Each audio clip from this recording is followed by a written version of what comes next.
Hello praise the Lord everyone. प्रभु की स्तुति करता हूँ एक बार फिर से आज की सुबह आप लोगों के बीच में। मेरे प्रियो, मैं परमेश्वर का धन्यवाद करता हूँ और एक छोटे से विचार को आप लोगों के साथ में शेयर करना चाहता हूँ। जब मैं मनन कर रहा था अपने डिवोशन को, होशे की पुस्तक का, और अपने डेली डिवोशन को जब मैं करता हूँ तो एक छोटा सा विचार मुझको परमेश्वर के वचन के द्वारा मिला और वो वचन को मैं आपके बीच में शेयर करना चाहता हूँ।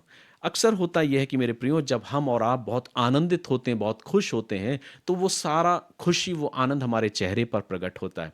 और इसलिए कई बार हम इस बात को देखते हैं कि ये कभी हो नहीं सकता कि अगर आप खुश हैं तो वो प्रकट ना हो।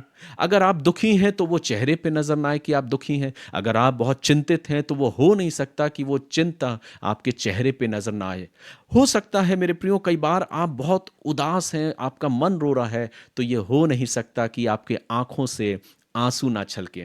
कितनी बार होता है जब हमारा मन रोता है तो हमारे आंखों से आंसू छलकते हैं। जब हम दुखी होते हैं तो हमारा चेहरा भी मायूस हो जाता है, दुखी हमारा चेहरा हो जाता है। लेकिन जब हम बहुत खुश होते हैं तो हमारे चेहरे पे भी चमक होती है और खुशी नजर आती है। कई बार लोग हमसे पूछते हैं कि क्या बात है, तुम आज इतने दुखी क्यों हो, आज इतने खुश क्यों हो, आज तुम रो क्यों रहे हो, आज किस बात की चिंता तुम्हें है। ये हो नहीं सकता कि जो कुछ हमारे अंदर चल रहा है वो बाहर प्रदर्शित ना हो। ठीक वैसे ही मेरे प्रियो, कि अगर हमारे अंदर मसीही का प्रेम है तो ये हो नहीं सकता कि वो मसीह का प्रेम लोगों के साथ हम ना बांट पाएं। अगर हमारे अंदर मसीह का प्रेम है, मसीह की आज्ञाएं हैं, मसीह की शिक्षाएं हैं, तो उन शिक्षाओं में हम अपने जीवन को व्यतीत करेंगे। हम अपने जीवन में मसीह की आज्ञाओं को, मसीह के जीवन को अपने अंदर इस प्रकार से समा लें, बसा लें कि वो जीवन जो मसीह का जीवन है, जो प्रभु का जीवन है, वो मेरे अंदर से लोगों को प्रदर्शित हो।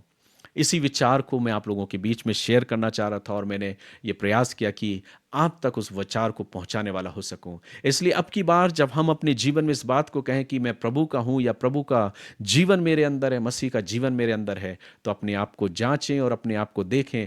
क्या वो जीवन जो मसीह का जीवन है, जो प्रेमी स्वभाव है, जो दयालु स्वभाव है, जो क्षमा करने का स्वभाव है, क्या वो मेरे अंदर है या नहीं। ये हो नहीं सकता कि अगर मसीह का स्वभाव मेरे अंदर है, मसीह का जीवन मेरे अंदर है, तो वो बाहर प्रकट ना हो।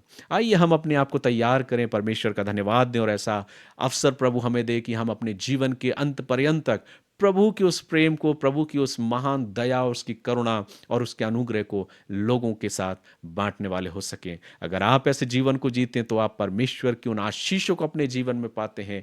प्रभु आपको उन्नत करता है और आशीषों से परिपूर्ण करता है। God bless you. प्रभु आप सबों को इस वचन के द्वारा आशीष दे और आज की सुबह हम सब प्रभु के अनुग्रह में यूं ही आगे बढ़ते जाएं। God bless you.